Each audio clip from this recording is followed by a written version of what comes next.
Hello friends, कैसे हैं आप लोग।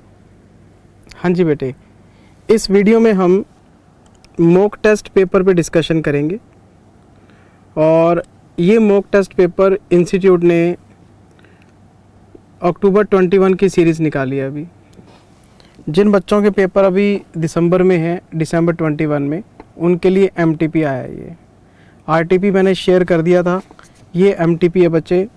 मैंने तो बड़े शौक़ के साथ MTP खोला कि चलो आज बच्चों को कुछ पढ़ाने का मौका मिलेगा, पर नालायकों ने कोई मेहनत नहीं करी।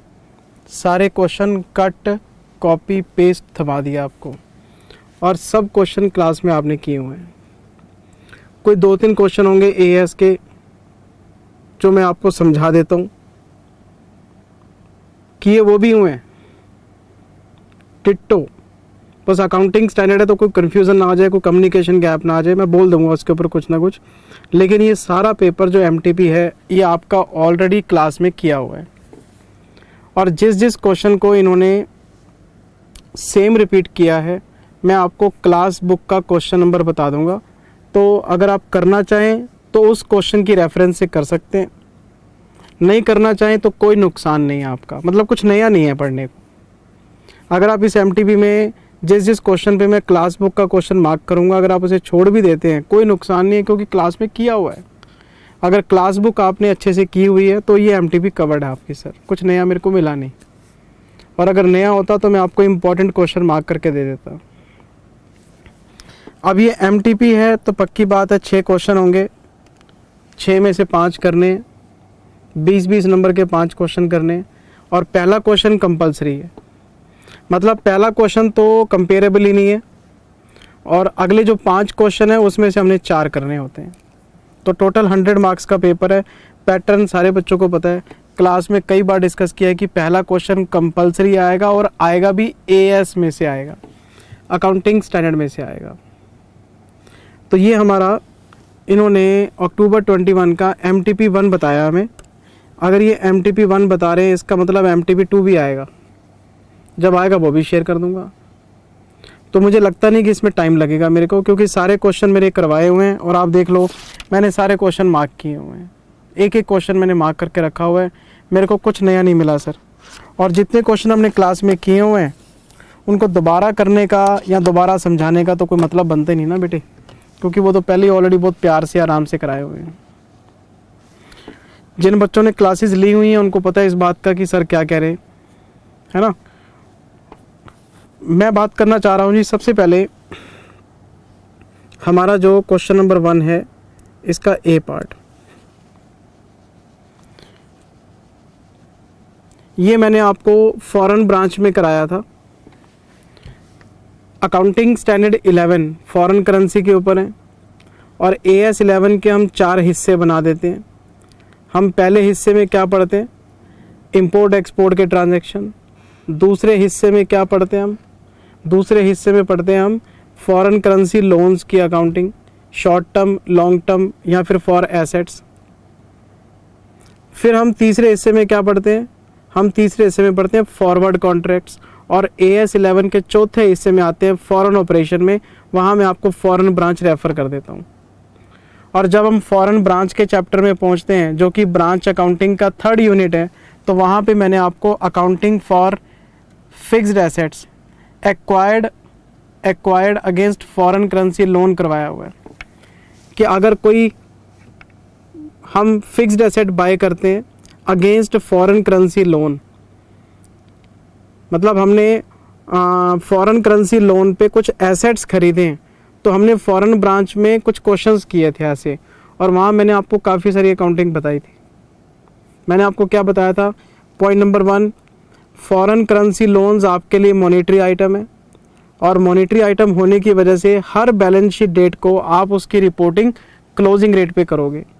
और फॉरेन करेंसी लोन आपके लिए मॉनेटरी आइटम होने की वजह से मॉनेटरी लायबिलिटी बन गई। और अगर फॉरेन करेंसी का रेट बढ़ेगा, मान लो डॉलर 60 रुपये का है, बैलेंस शीट आते आते डॉलर 62 का हो गया, तो फॉरेन करेंसी लोन बढ़ेंगे। हम इसको एक्सचेंज लॉस का नाम देते हैं, और एक एंट्री मार देते हैं exchange fluctuation debit to foreign currency loan, या foreign exchange loss account debit to foreign currency loan. और फिर हमने पढ़ा था कि अगर ये लोन किसी एसेट से लिंक नहीं करता तो उठा के P&L में मारो, और अगर एसेट से लिंक करेगा तो हम इस लॉस को एसेट्स की कॉस्ट में कैपिटलाइज कर देंगे। तो सेकेंड एंट्री हमने पास की थी FA account debit to exchange loss, और फिर उस पर डेप्रिसिएशन। और FA की कॉस्ट फ्लक्चुएट करती है हर साल। हर साल के एंड में जो भी एक्सचेंज फ्लक्चुएशन आता है, due to change in foreign currency rates, तो उससे फॉरेन करेंसी लोन आपका इफेक्ट होगा। तो जितना फॉरेन करेंसी लोन बढ़ेगा या घटेगा, अगर बढ़ेगा तो लॉस है, घटेगा तो गेन है, हम उसे FA में प्लस माइनस करके अपना डेप्रिसिएशन चेंज करते रहते हैं। सारी बातें आपको डिटेल में बताई हुई हैं। कॉन्सेप्ट डिस्कस ना किया हो ऐसा तो हो ही नहीं सकता। उसी से रिलेटेड ये क्वेश्चन आ गया। अगर मैं आपको क्लास में ये ना भी कराऊं, अगर ये पूरी MTP में आपको क्लास में ना कराऊं तो भी MTP कवर्ड है सर, कोई नुकसान वाली बात है ही नहीं। तो मैं ज़रा क्वेश्चन पढ़ देता हूं आपकी तसल्ली के लिए। ये देखो आप, कोई ओम लिमिटेड है जी, और इन्होंने परचेज किया है PPE कितने डॉलर्स में, 50 लाख डॉलर्स में ख़रीदा है, और 1420 को ख़रीदा है। अच्छा, and the same was fully financed by foreign currency loans repayable in 5 equal installments annually। fully financed का मतलब समझते हो, डाउन पेमेंट इज 0। अगर आपके पास 50 लाख डॉलर की एसेट है तो 50 लाख डॉलर का ही लोन है, तो आपने एक एंट्री पास की होगी 1420 को कि PPE account debit to foreign currency loan. Fully financed का मतलब no down payment is there, सारे का सारा लोन है। और अगर 50 लाख डॉलर का लोन है और मुझे 5 इंस्टॉलमेंट देनी है, तो मुझे हर साल 10 लाख डॉलर की पेमेंट करनी है। तो मैं क्या करूँगा, साल के एंड में जाऊँगा, साल के एंड में कौन सी डेट को, 31 मार्च 21 को जाऊँगा मैं। पहले 50 लाख डॉलर का फ्लक्चुएशन लिखूँगा, उसमें से 10 लाख डॉलर की पेमेंट करा दूंगा, और 40 लाख डॉलर का लोन बैलेंस शीट में शो कर दूंगा क्लोजिंग रेट पे। चलो देखते हैं क्वेश्चन आगे क्या कहते हैं sir. Exchange rate at the time of purchase was 60 rupees. Okay, अगर 50 लाख डॉलर है, 60 रुपीज़ का रेट है, तो इंडियन करेंसी में 3000 लाख हो गया, 3000 लैक्स। 50 इंटू 60, 3000 लैक्स। आगे क्वेश्चन क्या कहते हैं जी, एज ऑन 31 मार्च 21, चलते चलते समय का चक्र घूमा और 1 साल बीत गया। 1 साल बीतने के बाद क्या हुआ, the first installment was paid. एक इंस्टॉलमेंट 10 लाख डॉलर की चुका दी इन्होंने ईयर एंड में। When the US dollar fetch 62, जय श्री राम, 60 रुपये का डॉलर 62 रुपये हो गया, 2 रुपये का इंक्रीज़ है। अब मुझे बताओ, अगर $1 2 रुपये से इंक्रीज़ हो गया, $1 2 रुपये से इंक्रीज़ हो गया, $1 2 रुपये से इंक्रीज़ हो गया, तो 50 लाख डॉलर है 50 लाख डॉलर 100 लाख से चेंज हो गए। अगर मेरे पास 50 लाख डॉलर का लोन है, 2 रुपये का फ्लक्चुएशन है, तो 100 लाख का इंक्रीज़ आ गया, 1 करोड़ का नुकसान हो गया। तो मैं अपने एसेट्स की कॉस्ट 3000 लाख की बजाय 3100 लाख मान लूँगा और उस पर डेप्रिसिएशन लगा दूंगा। अच्छा, क्वेश्चन आगे कहता क्या है, क्वेश्चन क्या कहता है, the entire loss on exchange was included in the cost of good sold by the accountant. बिल्कुल गलत है जी, इट इज़ नॉट अलाउड। अगर ये लोन एसेट के लिए लिया गया है तो एसेट की कॉस्ट में ही कैपिटलाइज होगा, हम इसे P&L में राइट ऑफ नहीं करेंगे। अगर इन्होंने कॉस्ट ऑफ गुड्स सोल्ड में एक्सचेंज फ्लक्चुएशन को इंक्लूड कर लिया है, इट्स रॉन्ग। कर सकते थे अगर ये लोन एसेट के साथ लिंक नहीं करता तो हम इसको P&L में राइट ऑफ नहीं कर सकते। कॉस्ट ऑफ गुड्स सोल्ड का मतलब ट्रेडिंग एंड P&L, गलत किया इन्होंने, एसेट की कॉस्ट में जोड़ना चाहिए था इसको। Om limited provides depreciation on PPE 20% WDV basis. मेरे पास 3000 लाख की कॉस्ट थी, 100 मेरा इसमें और प्लस हो गया, 31 हो गया, इसका 20% देख लो कितना बनता है, 620। 3100 का 20% लगा के 620 लाख का डेप्रिसिएशन हो जाएगा। wants to exercise the option to adjust the cost of asset for exchange difference arising। अच्छा ठीक है, ये अपने एक्सचेंज फ्लक्चुएशन को एसेट की कॉस्ट में एडजस्ट करना चाहते हैं, करो, कौन मना कर रहा है बताओ। You are required to calculate the amount of exchange loss, हमने निकाल लिया 100 है। Its treatment we will capitalize it and depreciation on this item that is 620। अच्छा, क्या क्वेश्चन ने कहीं भी जर्नल एंट्रीज मांगी है? नहीं मांगी, जर्नल एंट्रीज कहीं नहीं मांगी, जर्नल एंट्रीज कहीं नहीं मांगी, सिर्फ आपसे लॉस पूछ रहा है, इसका ट्रीटमेंट पूछ रहा है और डेप्रिसिएशन पूछ रहा है।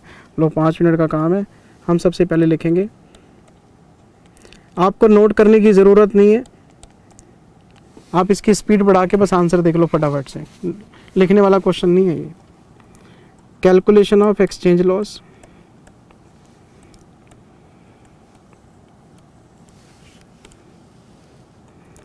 Foreign currency loan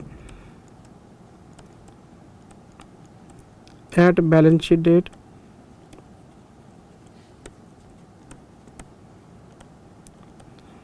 before payment of installment। Installment तो बाद में जाएगी ना, पहले फ्लक्चुएशन रिकॉर्ड करना पड़ेगा आपको। 62 माइनस 60, नहीं हमें सीधा, मैं तो वर्किंग बना देता हूँ। 62 into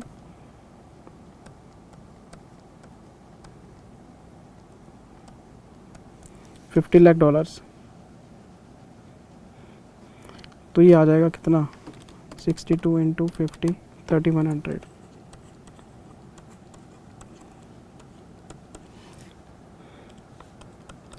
foreign currency loan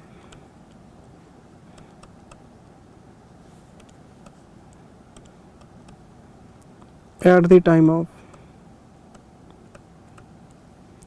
loan raised,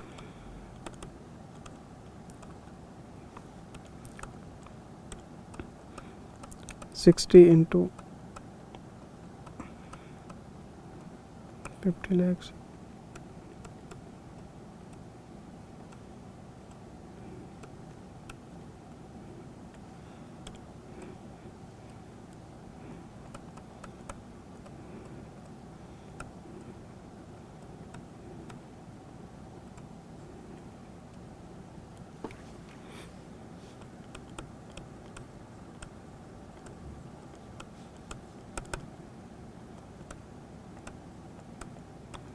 there is an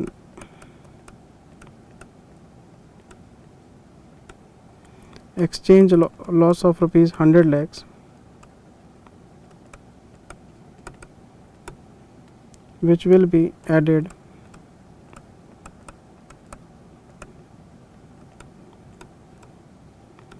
to the cost of assets because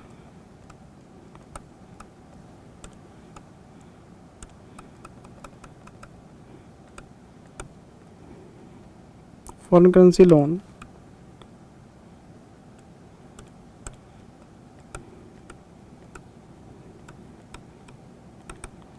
has been raised for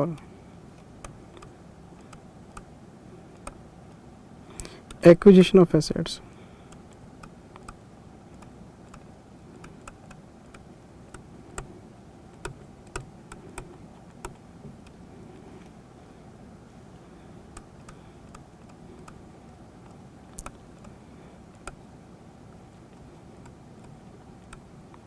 should not be included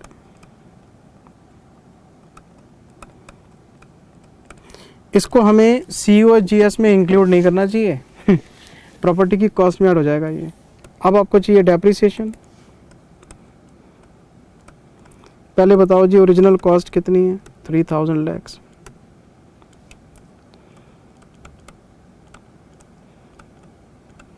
capitalisation of exchange loss कितना है, 100 लैक्स, टोटल कितना आ गया, 3100 lakhs. Depreciation at the rate of 20%, 620 lakhs. WDV as eight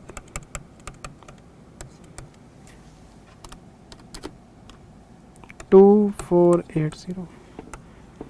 अब मुझे बताओ ये कोई क्वेश्चन है? फॉरवर्ड कॉन्ट्रैक्ट्स की कोई एंट्रीज पूछते, कोई कैलकुलेशन पूछते तो समझ में भी आता।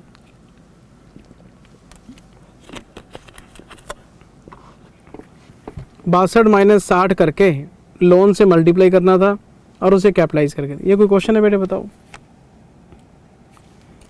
जिस लेवल के क्वेश्चंस मैंने आपको क्लास में समझाए हुए हैं उस लेवल के अकॉर्डिंग तो कुछ है ही नहीं। अच्छा जी, फिर इसमें ये 1 का बी पार्ट आ गया जी।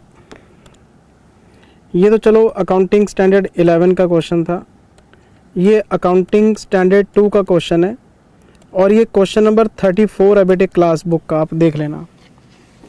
यहाँ पे 600 यूनिट है, क्लास बुक में 500 यूनिट्स हैं। Cut copy paste 34th question अगर आपने कर रखा है आपको इस क्वेश्चन को देखने की ज़रूरत नहीं है। कट कॉपी पेस्ट है जी।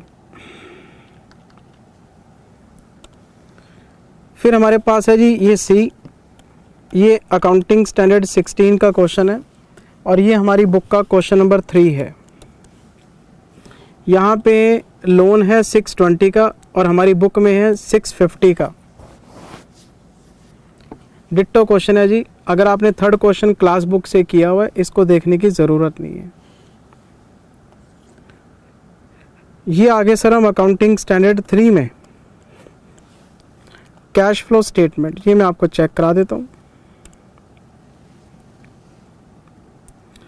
Prepare cash flow from financing activities as per accounting standard 3 cash flow statements as the accountant is not able to decide and seeks your advice। आपसे कैश फ्रॉम फाइनेंसिंग एक्टिविटीज़ मांगा जा रहा है, कहते cash flow बना के दो जी आप। लो, इसमें और क्या मुश्किल काम है, मैं यही बना देता हूँ। नोटिंग करने की ज़रूरत बिल्कुल नहीं है, बस देख लो फटाफट स्पीड बढ़ा के। टाइम वेस्ट करने का लिखने का कोई फ़ायदा नहीं। Cash from financing activities paper में पूरा लिख के आना है, कैश फ्रॉम फाइनेंसिंग एक्टिविटीज़। ये शॉर्ट फॉर्म वहाँ काम नहीं करते, कई बार एग्जामिनर चढ़ जाता है, नंबर काट लेता है उसके भी। अच्छा जी, मेरे पास है जी सबसे पहले proceeds of 20 lakh rupees equity share capital. Equity share capital 20 lakh रुपए प्लस हो गए। फिर है जी 13 लाख रुपए, नहीं, फिर है जी 12 लाख रुपए जो लॉन्ग टर्म बोरिंग से इनको मिले हैं। लॉन्ग टर्म बोरिंग से 12 लाख रुपए इनको मिले हैं, बहुत बढ़िया। Amount paid for redemption of debenture 22 lakh रुपए है। रिडम्पशन ऑफ डिवेंचर 22 लाख रुपए हैं लेस। अंडरराइटिंग कमीशन है जी 40,000 रुपये का।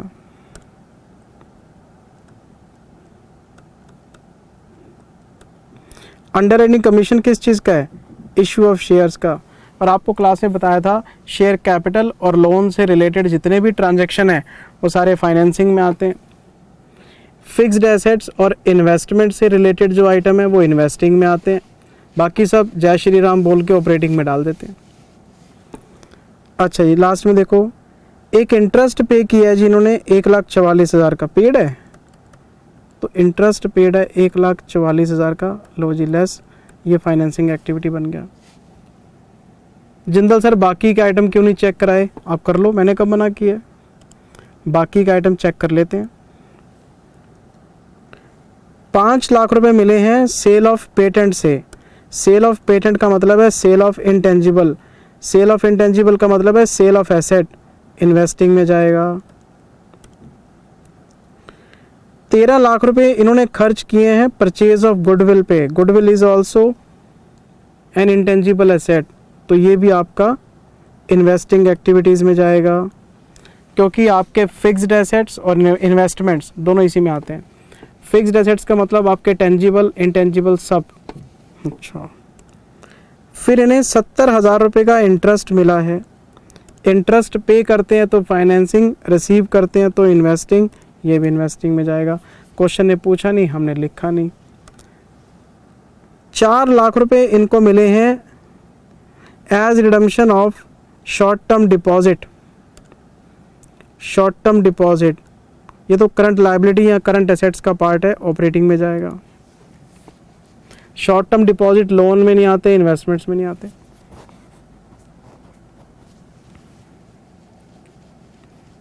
आप इसे कैश इक्विवेलेंट्स में भी एडजस्ट कर सकते हैं, क्योंकि जितने भी आपके बैंक, अगर मैं इसको बैंक डिपॉजिट मान लेता हूँ तो बैंक एफडी का पैसा जब मेरे को मिलेगा तो वो कैश एंड कैश इक्विवेलेंट में चला जाता है। अगर आप इसे सिंपल डिपॉजिट मानते हैं तो ऑपरेटिंग में करंट एसेट्स करंट लायबिलिटीज की तरह एडजस्ट कर लो आप। हो गया क्वेश्चन खत्म। क्वेश्चन की रिक्वायरमेंट क्या थी? Financing activities, financing. तो 1 2 3 4 5 आइटम थे।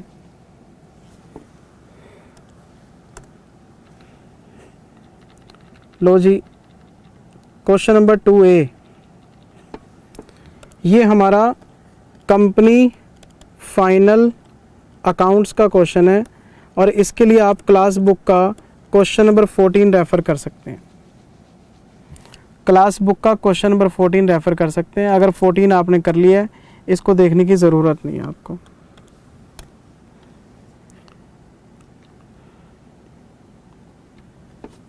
लो जी, 2B मैनेजरियल रेमुनरेशन,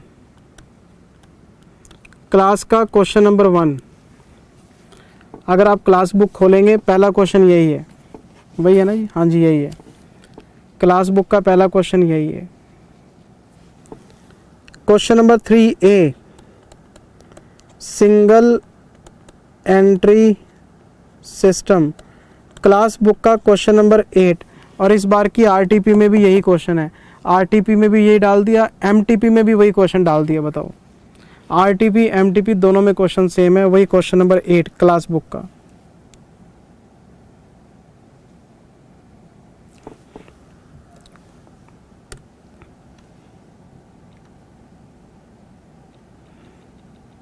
लो जी, 3B branch accounts, retail branch का क्वेश्चन है और क्लास बुक का है क्वेश्चन नंबर 8। और मैंने आपको रिटेल ब्रांच की पहचान बताई थी, डबल लोडिंग होती है हमेशा।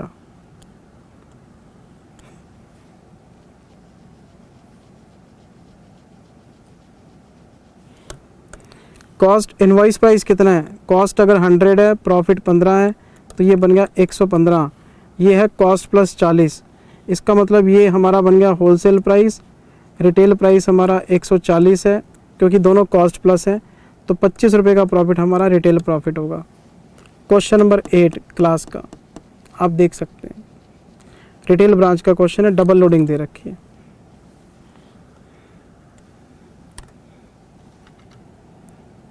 लो जी, question number 4A departmental accounts,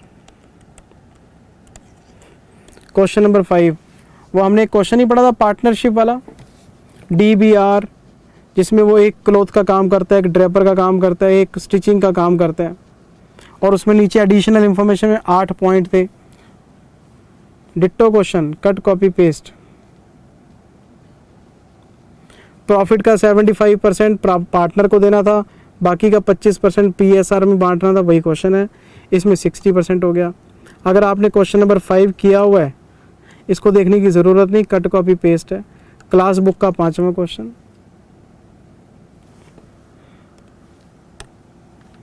अगर आप नहीं माने मेरी बात, कोई भी एक आधा क्वेश्चन आप उठा के देख लें। 4th B redemption of PSC का question, redemption of preferential capital, कौन सा जी? 4th का B। क्लास का क्वेश्चन नंबर 8 है जी, ditto cut copy paste, redemption of preferential capital, class book का क्वेश्चन नंबर 8। मेरे पास कुछ हो तो मैं पढ़ाऊँ, जो चीज़ें मैं आपको करवा चुका हूँ ऑलरेडी, वो दोबारा से फिर मन को खुश करने वाली बात है, वो तो आप कर ही लोगे। ये तो आपको खुद करने चाहिए क्वेश्चन। MTP का मतलब है mock test paper. Test paper का मतलब क्या हुआ? आपको सेल्फ प्रैक्टिस करनी चाहिए, बिना देखे बैठ जाओ अकाउंट्स का मॉक टेस्ट पेपर लेके। अगर सारे क्वेश्चन हो जाते हैं आपके, तो आपका पेपर तैयार है। क्लास में तो किए हुए हैं। और अगर दिक्कत आती है तो क्लास बुक खोलो, क्लास का क्वेश्चन रेफर करो, देखो कहाँ गलती कर रहे हो आप। अच्छा जी, लो कर लो बात।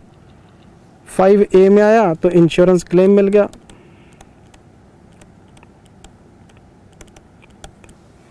इंश्योरेंस क्लेम मिल गया तो क्वेश्चन नंबर 8 मिल गया।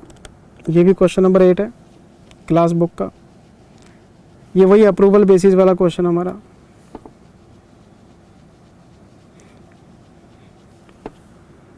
क्वेश्चन नंबर 8 के बाद है जी, लो जी कर लो बात। ये आ गया इन्वेस्टमेंट अकाउंट्स पे।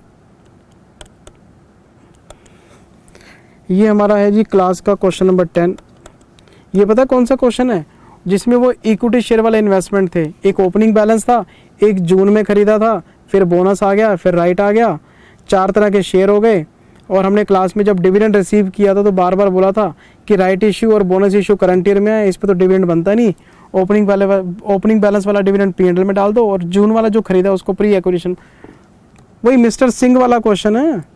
एक हमने क्लास में किया था सुंदर वाला क्वेश्चन, उसका नाम था सुंदर। एक था मिस्टर सिंह। 2 क्वेश्चन किए थे हमने। तो ये सुंदर वाला क्वेश्चन है। यहाँ पे विजय है, क्लास बुक में लिखा हुआ है सुंदर, मिस्टर सुंदर, डिट्टो क्वेश्चन। ये इसका सी पार्ट है जी।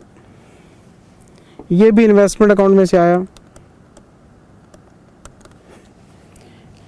इन्वेस्टमेंट अकाउंट्स में से, हाँ, 2 तरह के इन्वेस्टमेंट्स होते हैं, एक लॉन्ग टर्म, एक शॉर्ट टर्म। शॉर्ट टर्म की वैल्यूएशन करते हैं कॉस्ट और market value which ever is lower. लेकिन लॉन्ग टर्म की वैल्यूएशन कैसे करते हैं? Only at cost, accept in case of permanent decline. अगर आपने पैसा लॉन्ग टर्म इन्वेस्ट किया है तो आपको वैल्यूएशन कॉस्ट पे करते रहना है, मार्केट वैल्यू चेक ही नहीं करनी, क्योंकि जिसको आपने बेचना नहीं नियर फ्यूचर में उसका प्राइस क्यों चेक करें हम। लेकिन अगर आपने पैसा लॉन्ग टर्म लगाया और वो डूब गया, परमानेंटली डिक्लाइन आ गया, उस केस में आप मार्केट वैल्यू कंसिडर करके वैल्यूएशन लॉस बुक कर सकते हैं। अदरवाइज लॉन्ग टर्म इन्वेस्टमेंट्स में मार्केट वैल्यू कभी नहीं देखते। जिसको बेचना ही नहीं उसका प्राइस क्यों चेक करेंगे बताओ। ये देखो, कोई कंपनी है निधि, इन्होंने शेयर्स में पैसा लगाया था किसी दूसरी कंपनी के 1 मई 2019 को, और इन्होंने लगाए थे 3 लाख रुपए। ये सोच के लगाए थे विद द इंटेंशन कि ये इसको 1 साल से ज़्यादा होल्ड करेंगे। मोर देन 1 ईयर का मतलब ये लॉन्ग टर्म इन्वेस्टमेंट्स है, वैल्यूएशन कॉस्ट पे होगी। लेकिन क्वेश्चन आगे कहता है the published accounts of Nidhi received in March 21 reveals that company has incurred cash losses with decline in market share and investment of Nidhi may not fetch more than 45। इन्होंने जिस company में पैसा लगाया था उसके एनुअल रिपोर्ट्स मार्केट में छपे, और जब हमने उन रिपोर्ट्स को पढ़ा तो पता लगा अरे ये तो कंपनी लॉस में चली गई और शेयर की वैल्यू डूब गई। और अगर आज हम इन शेयर्स को बेचें तो 45,000 रुपये से ज़्यादा नहीं मिलेंगे। इसका मतलब 2,55,000 रुपये आपका लॉस है, और इसको P&L में डाल देना चाहिए क्योंकि ये परमानेंट है आपका। The given case should be considered as a permanent decline because our investee company is incurring cash losses and market value has been declined significantly. So 255 should be written off in P&L account as decline in value. How deal with the above financial statement? बताओ, 5 minute का question है, 4 number दिए हुए हैं। पहले आप paper में क्या करोगे, इन्वेस्टमेंट की वैल्यूएशन पॉलिसी लिखोगे, किसी लॉन्ग टर्म की वैल्यूएशन ऐसे करते हैं, शॉर्ट टर्म की ऐसे करते हैं। फिर हम लिखेंगे in the given case investments तो लॉन्ग टर्म है, वैल्यूएशन कॉस्ट पे होनी चाहिए, लेकिन जिस कंपनी में पैसा लगाया that company showing cash losses which indicates that the investments there is a permanent decline in the investment in the value of investments. तो हम इसको वैल्यू करना चाहते हैं 45,000 रुपीज़ में, तो 255 should be written off in profit. क्या simple सा क्वेश्चन है, बताओ। है ही कुछ नहीं बच्चे, कुछ है ही नहीं। मैं रोकूँ तो कैसे रोकूँ बताओ। MTP मैंने आपको रिकॉर्ड करके इसलिए दिया कि आपको पता लग जाए अरे हमने सब कुछ पढ़ा हुआ है, बस पेपर में जाना है अगर तैयारी है तो। ये MTP करा तो रहा हूँ मैं आपको, लेकिन आपको मेरे को बताने की ज़रूरत, आप सेल्फ कर लेते हैं इसको। आप डिट्टो बेटे डिट्टो, कुछ है ही नहीं नया, कुछ मिला ही नहीं मेरे को बताने लायक। मैं चलते चलते क्वेश्चन नंबर 6A में आ गया। लो जी, हायर परचेज पे, और ये है क्लास बुक का बेटे हमारा क्वेश्चन नंबर 24 है। नहीं करोगे कोई झगड़े वाली बात नहीं, बस क्लास बुक आपकी कवर्ड होनी चाहिए, फिर कोई नुकसान नहीं। अच्छा जी, मैं आपको चलते चलते क्वेश्चन नंबर 6B पे ले आया। ये रिडम्पशन ऑफ डिबेंचर्स का क्वेश्चन है और ये क्लास बुक का है जी क्वेश्चन नंबर 6। कन्वर्जन के 3 ऑप्शन वाला एक क्वेश्चन कराया था, इसमें एक फ्लो चार्ट बनाया था कि डिबेंचर के बदले में डिबेंचर, डिबेंचर के बदले में प्रेफरेंस शेयर, और जो कोई कुछ नहीं मांगेगा उसको कैश दे देंगे हम। वही क्वेश्चन है ये।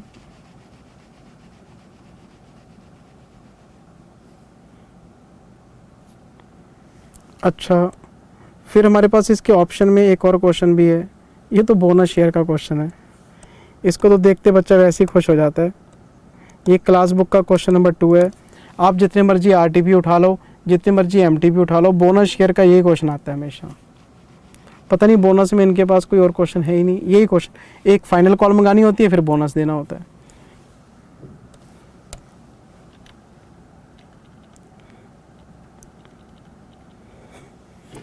फिर हमारे पास है जी ये सी पॉइंट। ये क्वेश्चन है जी अकाउंटिंग स्टैंडर्ड 12 में से, गवर्नमेंट ग्रांट का। मैं पढ़ा देता हूँ क्वेश्चन, हंसना मत, मुस्कुराना नहीं है, हंसना नहीं है।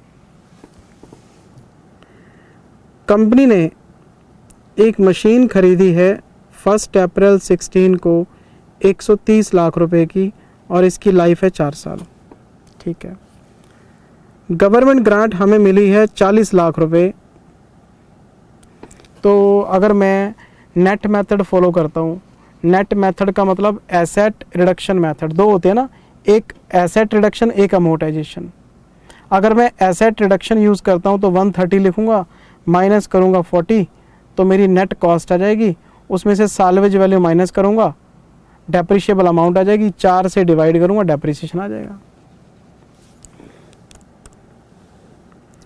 साल्वेज वैल्यू हमें कितनी बताई जा रही है? 60 लाख रुपए।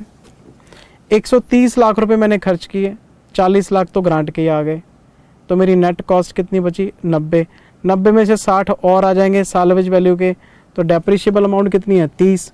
30 को डिवाइड करो 4 से, 7.5 लाख रुपए 1 साल का डेप्रिसिएशन हो गया। लेकिन क्वेश्चन आगे क्या कहता है देख लो। Darshan limited decides to treat the grant as deferred income. लो कर लो बात, मेथड चेंज कर गया, कहता है ग्रांट को सेट ऑफ नहीं करना, डेफर्ड में लेके जाना है। तो कोई बात नहीं, अगर मेरे से आप डेप्रिसिएशन पूछेंगे तो 130, मैं इसमें से साल्वेज वैल्यू माइनस कर दूंगा, ये कॉस्ट है, ये साल्वेज वैल्यू है, तो ये आ जाएगा 70, डिवाइड कर दूंगा 4 ईयर से, 17.5।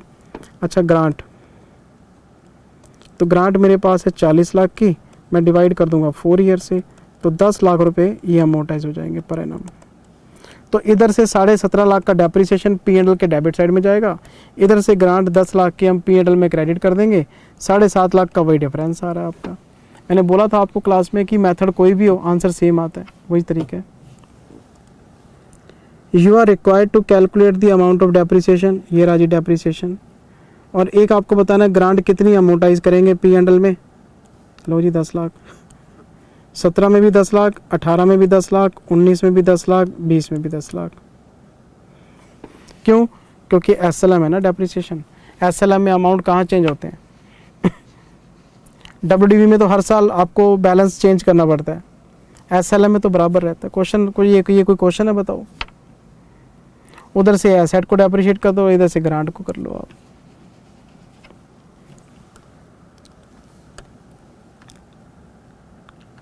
लो जी, लास्ट क्वेश्चन प्री इनकॉर्पोरेशन में से आया और ये हमारा क्लास का क्वेश्चन नंबर 4 है जी।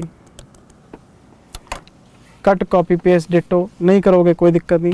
MTP के अंदर बेटे एक भी क्वेश्चन नया नहीं डाला इन्होंने, सारे क्वेश्चन पुराने हैं। कोई स्टडी मैट का है, कोई पास्ट एग्जाम का है, कोई पुरानी RTP का है, कुछ नया है ही नहीं पढ़ने को। तो अगर आप इस MTP को सेल्फ करना चाहें बहुत बढ़िया, नहीं करोगे तब भी कोई दिक्कत नहीं, आता है सब कुछ आपको। Thank you very much, take care, bye bye. MTP2 आएगा तो शेयर करूँगा जल्दी आपके साथ। Bye bye, love you, bye bye.